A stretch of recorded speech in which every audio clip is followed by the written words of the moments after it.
Chapter 4. Are Profits Wrong? Last year, the Ford Industries paid directly in wages about $250 million.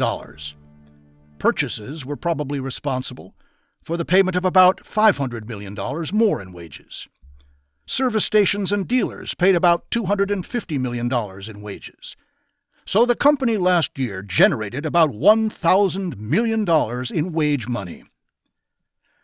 Beginning with the first car, it took us approximately 20 years to build 1 million cars.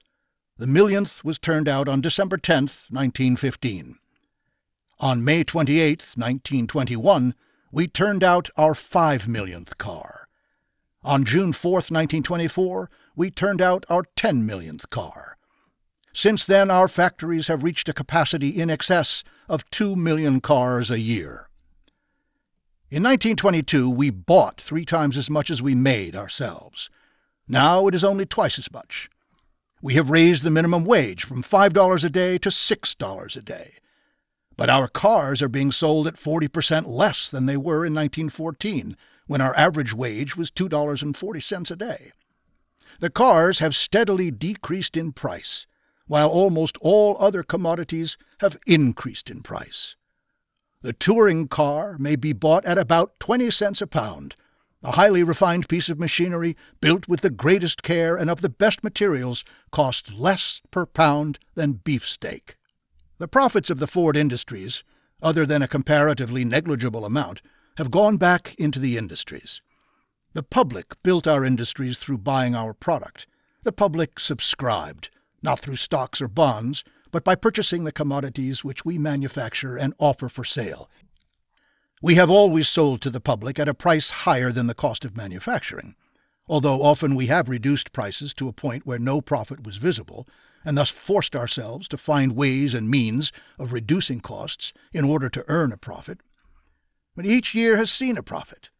Nearly all of that profit has each year gone back into the business to provide facilities for still further lowering costs and raising wages.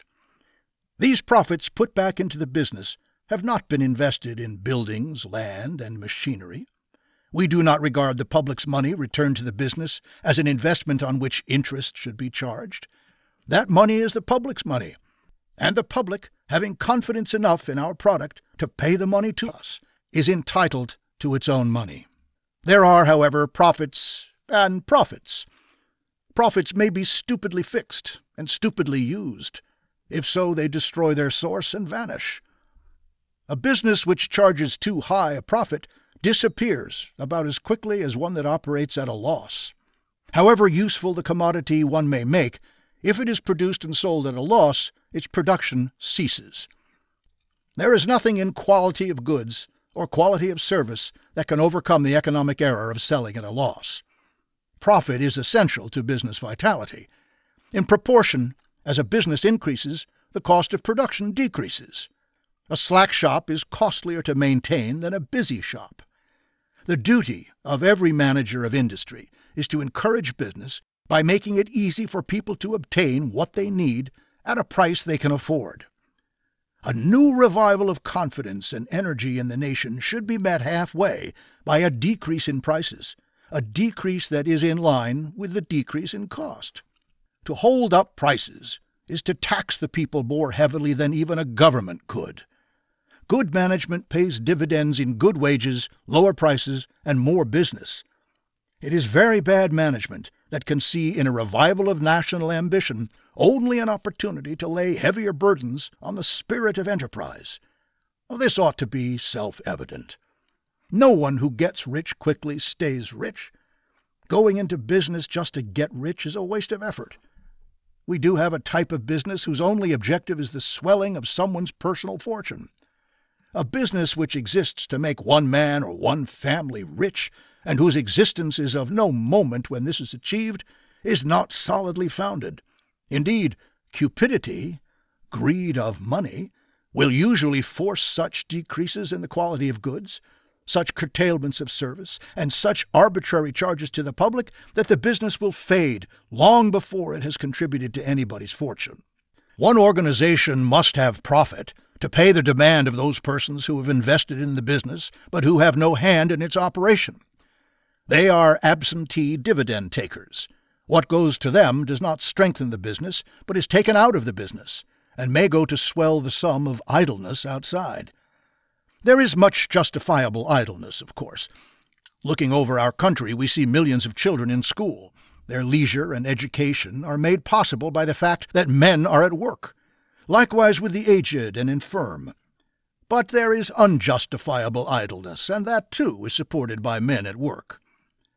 A business should pay everybody connected with it, and for every element used in it. It should pay for managerial brains, productive ability, contributive labor, but it should also pay the public whose patronage supports it. A business that does not make a profit for the buyer of a commodity as well as for the seller is not a good business. If a man is not better off for buying than he would be if he had kept his money in his pocket, there is something wrong. Buyer and seller must both be wealthier in some way as a result of a transaction, else the balance is broken. Pile up these breaks long enough, and you upset the world. We have yet to learn the antisocial nature of every business transaction that is not just and profitable all around. The business itself, the organized entity that engages in production or service, needs a profit or a surplus to keep its vitality a little in advance of the drain upon it. The surplus is to prevent depletion under extraordinary strain, also to permit of expansion. Growth is necessary to life, and growth requires a surplus. This statement is made of the business, not of the owner or director of the business. He is paid, like any other worker, out of the costs of the business. The profit belongs to the business, to safeguard the business in its task of giving service, and to permit natural growth. The main consideration is the business, this entity that gives employment to producers and gives useful commodities or needed service to the public. The principle of service requires that profits be measured only by legitimate replacement and necessary expansion. Those are the limits, flexible limits, but still limits. Sometimes one hears a complaint against expansion, as though it were potentially dangerous. If expansion is undertaken in the interest of service, quite the opposite is the case, as has been shown in a previous chapter. One need fear only the business which is not growing, for it is not rendering service. Now, take our own company. How have we used our profits? What have we done with the public's money? What has been our stewardship? Since 1921-22, when My Life and Work was written, we have more than doubled our productive capacity for cars and tractors. We are making hardly a single part in the same way, or of precisely the same material as we made it then. We have, step by step, gone back to primary sources. We are in the motor business and in no other business. Everything that we do gets back to the motor. With the Ford Motor Company of Canada, there are now a total of 88 plants, of which 6 are in the United States and 28 in foreign countries. No one plant anywhere makes a complete automobile. Of the plants in the United States, 24 are exclusively manufacturing plants, and 36 are assembling or partly manufacturing and partly assembling. Our chief manufacturing plants abroad are at Cork, Ireland, and Manchester, England. We have assembly plants, some of which do, or will do, a little manufacturing, at Antwerp, Barcelona, Bordeaux, Buenos Aires, Copenhagen, Montevideo, Pernambuco, Rotterdam, Santiago, Chile, Sao Paulo, Stockholm, Trieste, Berlin, Mexico City, Yokohama, and Havana. The Ford Motor Company of Canada has plants or branches at Ford, Ontario, Calgary, Montreal, Regina, St. John's, Toronto, Vancouver, Winnipeg, Port Elizabeth, South Africa, Geelong, Australia. The affiliated companies are Ford Motor Company Australia, Proprietary Limited, Manufacturing and Sales Branches, Geelong, Brisbane, Adelaide, Sydney, and Perth, Australia, and Hobart, Tasmania. Ford Manufacturing Company Proprietary Limited, Body Plant at Geelong, Australia, and Ford Motor Company South African Limited, Port Elizabeth. Our plants in the United States are at Banner Fork, Dearborn, Duluth, Flat Rock, Glassmere, Green Island, Hamilton, Highland Park, Holden, Clayton Iron Mountain, Lance, Lincoln, Northville, Nuttleburg, Pequaming, Phoenix, Plymouth, Rouge, Stone, Twin Branch, Kearney, Waterford, Ypsilanti, and Chester.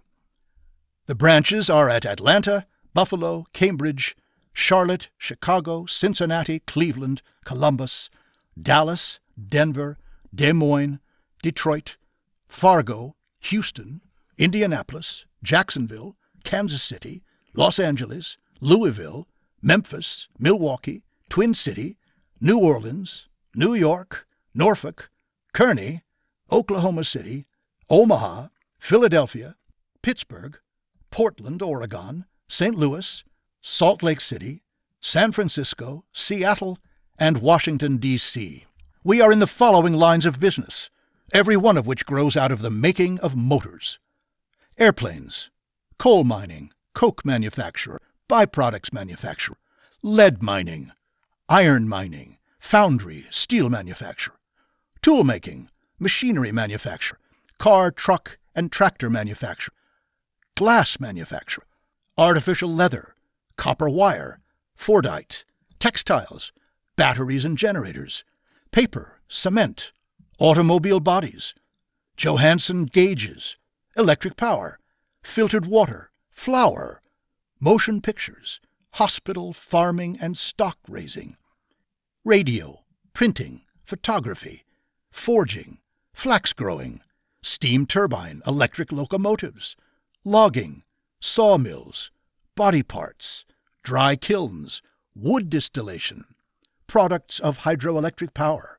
grocery stores, shoe stores, clothing stores, butcher shop, railroads, educational, ocean transportation, lake transportation, tractors, and automobiles. This rather extensive program, which has to do both with production and distribution, has been carried through because the public has found our products useful, and no step has been taken excepting in the interests of the public and the wage earners. We have built nothing for the sake of building. We have bought nothing for the sake of buying. We make nothing for the sake of making. Our operations all center about the manufacture of motors. If those who sell to us will not manufacture at the prices which, upon investigation, we believe to be right, then we make the article ourselves. In many cases, we have gone back to the primary sources, and in other cases, we manufacture just enough of a product to get thoroughly familiar with it so that in an emergency we may make it ourselves. Sometimes, also, we do this merely to test the price we are paying. In distribution, the same rule holds. We have lake ships, ocean-going ships, and a railroad in order that we may measure transportation charges. All this is in the benefit of the public. For excepting the railroad, which is a separate corporation, each new branch of industry merges into the industry, and the savings which ensue are for the eventual benefit of the public. For instance, we have made rubber tires, although we have no present intention of going into the tire business. The price of rubber may be forced inordinately high. In any event, we have to be prepared. It would never do to have to shut down our operation for lack of tires. We buy on cost and not on market price, and we believe we render a service in so doing. If we felt otherwise, we should not follow the practice. In our own production, we set ourselves tasks. Sometimes we arbitrarily fix prices, and then invariably we are able to make them. Whereas if we merely accepted things as they are, we should never get anywhere.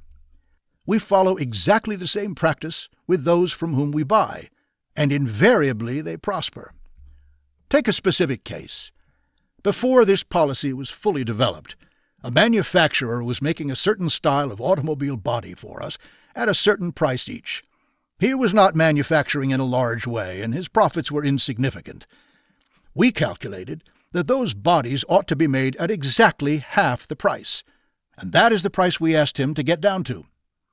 This was the first time that real pressure for a lower price had ever been put upon him, and of course he thought he could not do any better than he had been doing. His profits showed him that he could not. It is one of the oddities of business that a man will cite what he has done in the past as a proof of what he can do in the future. The past is only something to learn from. Well, this man finally consented to try to manufacture at exactly 1/2 his former price. Then, for the first time in his life, he began to learn how to do business. He had to raise wages, for he had to have first-class men. Under the pressure of necessity, he found he could make cost reductions here and there and everywhere, and the upshot of it was that he made more money out of the low price than he had ever made out of the high price, and his workmen have received a higher wage. One frequently hears that wages have to be cut because of competition, but competition is never really met by lowering wages. Cutting wages does not reduce costs, it increases them. The only way to get a low-cost product is to pay a high price for a high grade of human service and see to it, through management, that you get that service. We have had many experiences such as that with the bodymaker, and we believe that our policy is in line of public service. The most important basic developments have been in the use of more and more power, both from coal and from water, until now, with the completion of the Fordson Power Station, we shall have a unit producing 500,000 horsepower, of which more in a later chapter. This is the plant on the River Rouge, and which we formally designated by the name of the river. All our operations get back to the provision of power. The other developments of moment have been the coal and iron mines, and the lumber camps, the extension of the Fordson plant as a converter of raw materials and waste, the building of a laboratory at Dearborn, the taking over of the Lincoln Motor Car Company, the extension of lake, ocean, land, and air transport, the building of new plants throughout the country and the world, and the going into the manufacture of glass, cement, flax, artificial leather, and a number of chemical compounds. But the necessity for all of these extensions into other lines is shown by the fact that, of our byproducts, only 2 are sold outside of the company. All the others fit in somewhere into manufacture. For instance, we make cement from slag, but we have not been able to produce enough cement for even our own building needs. The 2 products, which we have in part to sell outside, are ammonium sulfate, which is sold easily in the amount that we produce for fertilizer, and benzol. We can use a deal of the benzol in the company motor car transport, but not all, and hence we have to sell some of it on the outside as a motor fuel. The demand for this benzol is so much greater than our supply that the sales problem amounts to nothing at all. 88 stations now sell our benzol, and it is used quite extensively in airplanes. We do sell coal as a return cargo on our Great Lakes ships through part of the year, but this is just an aside to lessen the cost of transport. Some of our extensions have been emergency measures. For instance, the making of glass. The automobile changed very quickly from an open summer vehicle to a closed year-round means of transportation, but few know what a strain this put upon the glass-making facilities of the country. We use about 1/4 of all the plate glass produced in the United States. But glass was getting scarce, and so we went out and bought the plant and equipment of the Allegheny Glass Company at Glassmere, near Pittsburgh, which had a reputation for turning out first-class plate. At the time of our purchase, 3 years ago, it was making 6 million square feet of glass a year, and 30% of its output was not fit for motor car use. Now, with only a small amount of additional machinery and using most of the old machinery and the old staff of men, we are getting around 8 million feet a year, and less than 10% is unfit for our use. The principal change we made was to put in the $6 a day minimum wage. In this plant, in order to avoid any interruption of production, we have kept the old way of making plate glass as against the new way, which was finally achieved in the plant at the River Rouge. If you compare those methods with the new methods described in the next chapter, you will gain some idea of the economies which may be had in almost any line of manufacturing, if only the will to get away from tradition be strong enough. The batch, or mixture, is melted in clay pots, each of which will pour 300 square feet of rough plate, 1/2 inch thick. A furnace holds 16 of these pots. When the glass is ready to pour, the pot is removed from the furnace by a crane and carried to the casting table, where its contents are poured and rolled to the desired thickness. The plate is then annealed, coming out at a temperature cool enough to handle. The next step is grinding and polishing. This is done on circular decks on which sheets of glass are set in plaster until the surface is completely covered with glass. The deck is then taken to the grinding machine. 7 different abrasives, ranging from coarse sand to fine emery, are used. After the grinding is done, the deck is washed free from abrasives and sent to the polishing table, where a high gloss is put on by large revolving felt blocks. Liquid rouge is fed to the table at the center, and the felt blocks spread it evenly. The plate is then reversed and sent back to the grinders, where the same process is gone through with again. It is all very slow and very wasteful. The manufacture of the clay pots in which the glass is melted is the only archaic process to be found in the Ford Industries. It is all done by hand and by foot. The clay is first kneaded by the bare feet of the workman until its consistency is uniform and all grit or foreign substances have been worked out. The pots are then built up by hand, layer by layer, until all the air holes have been closed. Even a slight defect might cause the pot to crack in the furnace. No machinery has yet been devised which will make glass pots equal to those made by hand. In our new system, we have done none of this handwork. We have no pots. In order to make the Glassmere plant complete, we had also to buy a silica quarry at Cabot, 18 miles away. There, with 40 men, we quarry, crush, and ship from 8 to 10 carloads of silica sand a day. We use the same men who worked off and on in the quarry before, but they are different men under a $6 a day wage and steady work.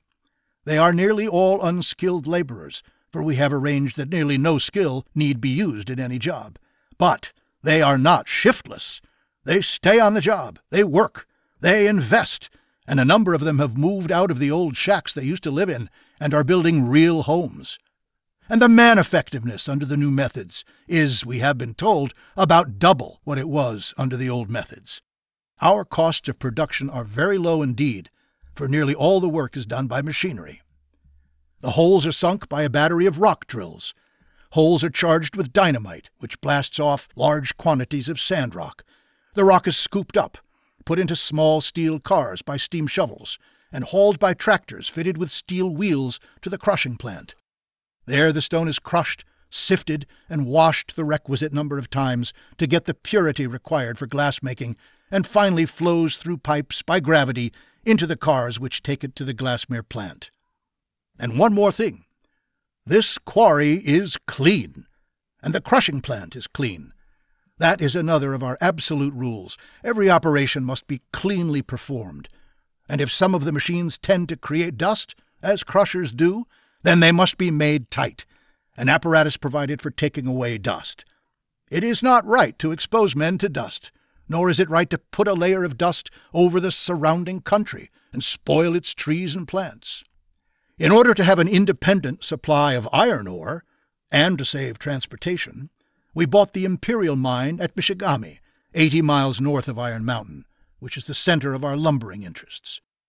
The mine had not been producing for 10 years, but we considered it a good mine and righted the line of our transport, so that there would be no waste in useless handling. This was our first venture in iron mining, but we followed our usual practice in putting at the head of the job a man who had thoroughly learned our methods and policies.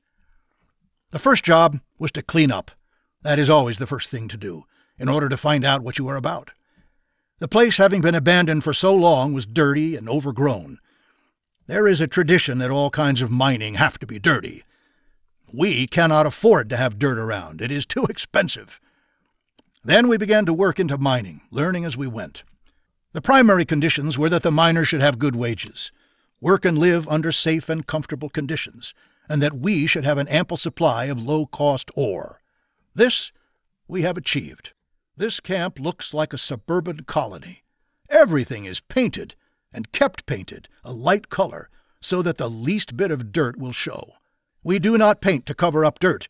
We paint white or light gray in order that cleanliness may be the order of things, and not the exception. The housing was bad, and although we did not like to go into the housing business, in this case we had to, and we have also had to do the same in our coal mines and lumbering camps. We put up a dormitory for single men, with a separate room for each man. And then we brought in portable houses for the married men, which have since been replaced by cottages. We rent them at $12 a month, with electric lighting included. The whole mine and the camp are fully lighted by electricity. The only school was in a barn. We have built a good school, and also a first-class store, to which everything is sold at cost. Of course, we put in our regular wage. That brought to us the best class of miners from all about. And although we cannot employ more than 225 men at any one time, we have on file applications for several times that number of jobs. The men work 8 hours without overtime, and the labor turnover is negligible. We are able to give practically steady work, and the men do work. We do not pretend to know much about iron mining as yet. We have not been at it long enough to learn what can be done. But it seems to be a field in which machinery can be used in a much larger degree than it is generally used.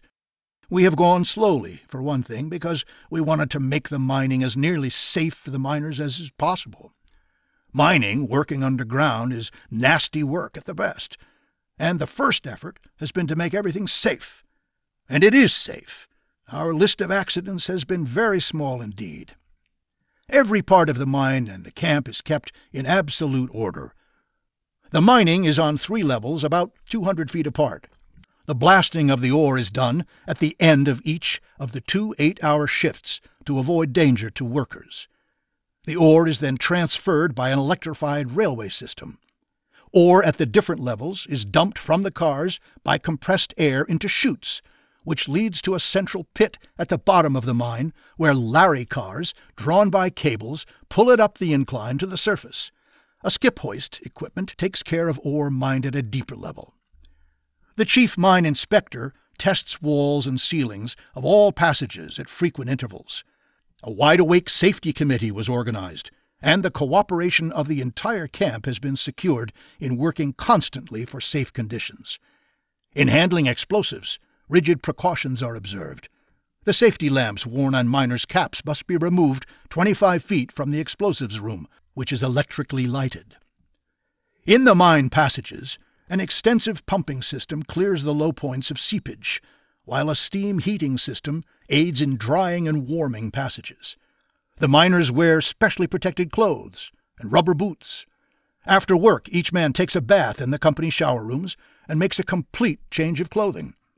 Clothing worn in the mines is heated and dried during the time off duty.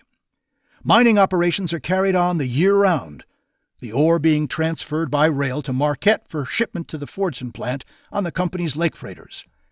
During the winter, when navigation is closed, it is stored near the shaft entrance, the handling being by special machinery. Not a mule or horse is owned by the company. The production of ore is now around 200,000 tons a year, and our costs are low, lower than those of any mine paying lower wages. In addition to this mine, we have taken over other ore properties in the range. Such is the process. It will be developed in the following chapters of putting the public's money at work. That money came to us as profits. Are profits wrong?